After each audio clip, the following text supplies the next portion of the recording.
l'établissement public d'aménagement Euroméditerranée est d'abord et avant tout un aménageur.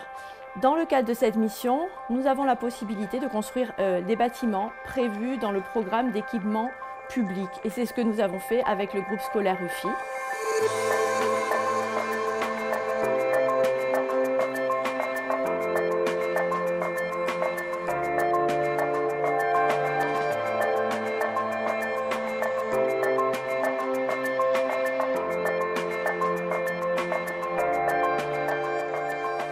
Euroméditerranée est maître d'ouvrage. Nous avons piloté le choix des partenaires, les études, le chantier, toujours en étroite collaboration avec les services de la ville.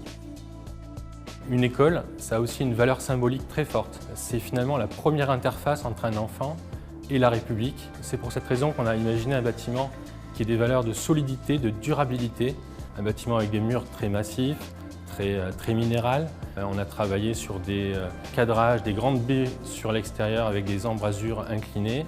On a aussi travaillé sur des percements plus fins, comme des petites meurtrières qui font référence aux mouchards à biais de l'architecture méditerranéenne.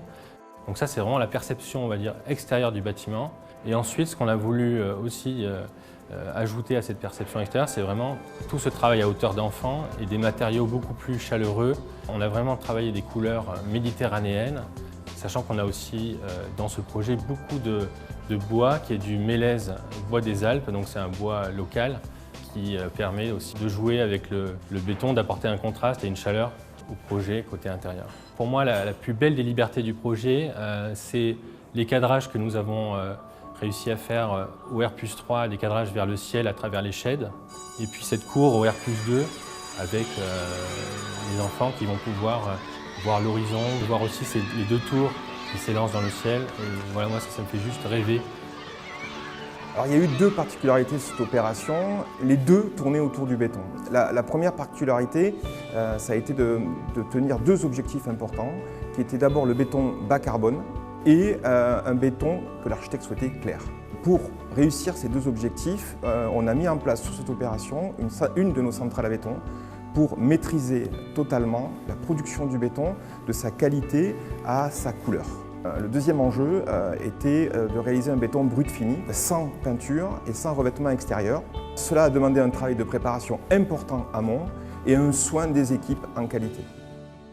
Nous avons affirmé avec ce projet une ambition environnementale forte.